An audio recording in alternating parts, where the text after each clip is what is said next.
Well done, ये तो जबरदस्त हो गया। अब देखो ये सिलसिला रुकना नहीं चाहिए, धड़ाधड़ फोन कॉल्स और मैसेजेस करते रहो बस। और हाँ, तुम्हें वहां सेव करने के लिए एक बंदा मौजूद है जिसकी वजह से तुम्हारा केस मजीद मजबूत होगा। हाँ हाँ, तुम टेंशन नहीं लो, तुमको ब्रीफिंग मेरी तरफ से मिलती रहेगी। कब क्या मैसेजेस करने, क्या फ़ोन कॉल्स होने चाहिए, उसकी तुम टेंशन नहीं लो। अच्छा सुनो, मैं तुमसे मुसलसल राब्ते में रहूँगा, 24/7 हम बात कर सकेंगे, ठीक है? चलो, ओके ओके, अल्लाह हाफ़िज़। किससे बात कर रहे थे? कुछ नहीं, एक दोस्त था मेरा। ऐसा कौन सा दोस्त है जिससे तुम 24 घंटे बात करने के लिए तैयार हो? क्या हो गया अम्मी? अब मैं अपने हर दोस्त का बायोडाटा दूंगा आपको? हर दोस्त का बायोडाटा मैं अच्छी तरीके से जानती हूँ, लेकिन इसका नहीं जानती जिसके साथ आजकल तुम राजदारी के साथ बातें कर रहे। ठीक है राशिद, तुम्हारी मर्जी है, तुम जो चाहे करो। अब मैं तुम्हारे मामलात में दखल नहीं दूंगी। अरे मेरी प्यारी अम्मी, आप तो नाराज ही हो गई, क्या हो गया आपको? छोड़, जो तुम्हारा जी चाहे वो करो तुम। अच्छा देखिए, अब जैसा आप कहेंगी ना बिल्कुल वैसी होगा। आप बताएं मैं क्या करूं? बताएं ना। मैंने तुम्हारे लिए एक लड़की देखी।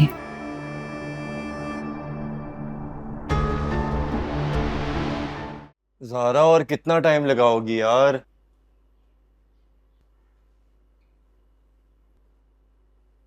बस आ गई आ गई आ गई आ गई। चलो, मुबारक हो।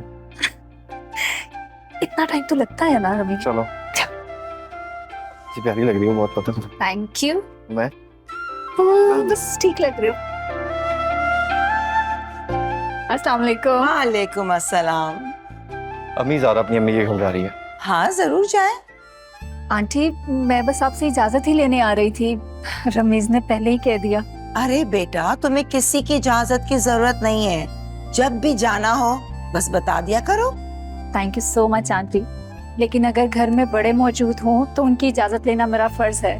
चलो जैसे तुम्हारी मर्जी, लेकिन बेटा ज़ारा, इस घर में तुम्हारे ऊपर किसी भी किस्म की कोई पाबंदी नहीं है, समझी? अम्मी, मैं ज़ारा को भी यही कह रहा था कि अम्मी ने आज तक हम पर कोई रिस्ट्रिक्शंस नहीं लगाए, बट ये इंसिस्ट कर रही थी कि मैं आंटी की परमिशन लेकर ही जाऊंगी।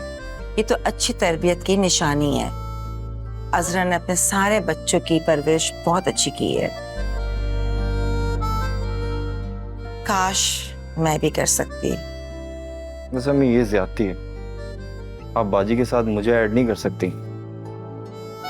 मैं तो हमेशा आपका फर्माबरदार बच्चा रहा हूं ना।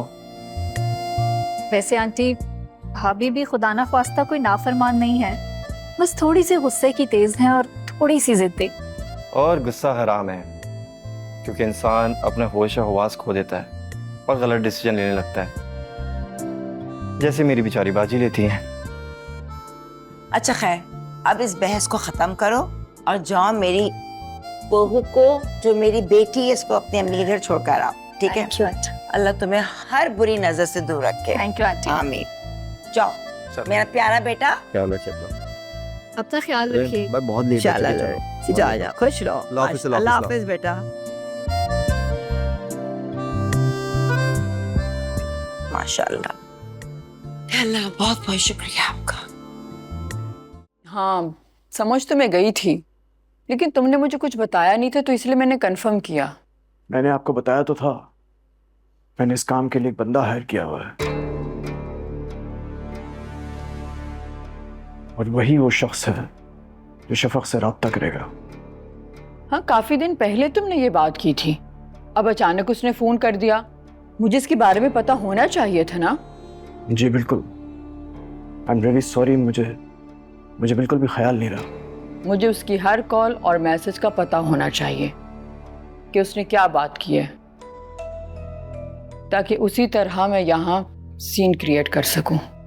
अगर आप कहें तो मैं आपका नंबर उसको दे दूं, वो अपने हर प्लान से आपको आगाह करेगा। बिल्कुल दे दो। और हाँ, उसे कहो कि जो मैसेज वो शफक को भेजे वो मुझे भी फॉरवर्ड करे और कॉल की रिकॉर्डिंग में भेजे। मुझे पता होना चाहिए कि वो उससे क्या बात कर रहा है, क्योंकि मेरे लिए जानना जरूरी है कि वो शफक से किस तरह की गुफ्तगू कर रहा है। और हाँ, मेरे दिमाग में एक आइडिया और आया है। कैसा आइडिया? मैं एक नई सिम ले रही हूँ जिसे मैं यासिर के नाम से इस्तेमाल करूंगी। होगा यूं कि मैं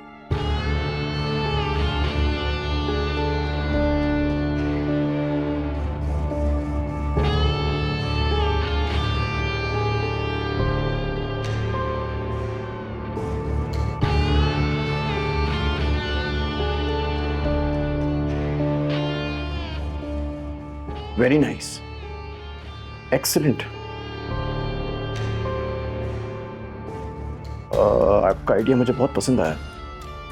बस कोशिश कीजिए जल्द से जल्द शफक उस घर से बाहर निकल जाए। शफक अब इस घर से ही नहीं, ज़ारून की जिंदगी से भी निकल जाएगी।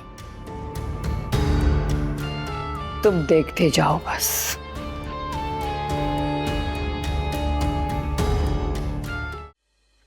अरे ज़ारा, तुम कब आई? बस अभी अभी।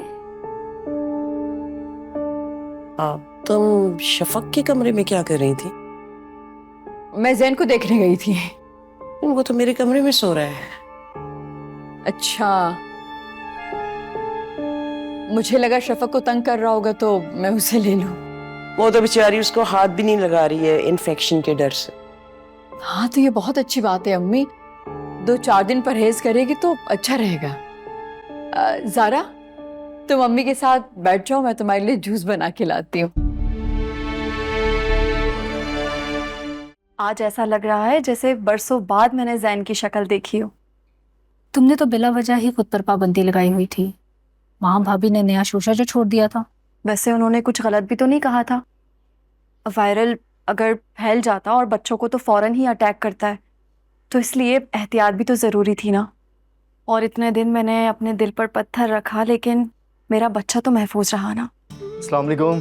वालेकुम अस्सलाम। कैसी हो शफक? मैं बिल्कुल ठीक। आंटी को भी साथ ले आते ना। भाई हमारी जोजा का हुक्म था कि ऑफिस से डायरेक्ट गए तो हम आ गए। नहीं, मैंने आंटी से पहले ही पूछ लिया था, उनकी कुछ मसरूफियत थी इसलिए उन्होंने माजरत कर ली। अच्छा, तो ये बात थी। और मैं हैरान हो रहा था कि ज़ारा कहीं भी जाने से पहले सबसे पहले अम्मी को कहती है, और मुझे आज ऑफिस से डायरेक्ट बुला लिया, अम्मी से पूछा भी नहीं। चलिए, ये तो अच्छी बात है ना। आंटी भी तो ज़ारा की माँ की जगह पे हैं और इसका फर्ज है उनका ख्याल रखना। ख्याल? शफक, ज़ारा बहुत ज़्यादा ख्याल रखती है अम्मी का। इवन बाज़ औक़ात तो मुझसे ज़्यादा तरजीह देती है, मैं भी जेलस होने लगता हूँ। क्या बात है, सास बहू की बेमिसाल मोहब्बत। आंटी कहीं नजर नहीं आ रही? भाई आज उन्हें अपनी बहू पर बहुत प्यार आ रहा था, इसलिए इसकी पसंद के खाने बनवा रहे हैं। प्लीज़ डोंट टेल मी कि मेरे आने से पहले यहाँ पर सास बहू की कहानियाँ चल रही थी। वो मेरी सास नहीं है, फुप्पो है मेरी वो। मोहब्बत के देवी देवता बने हुए सब।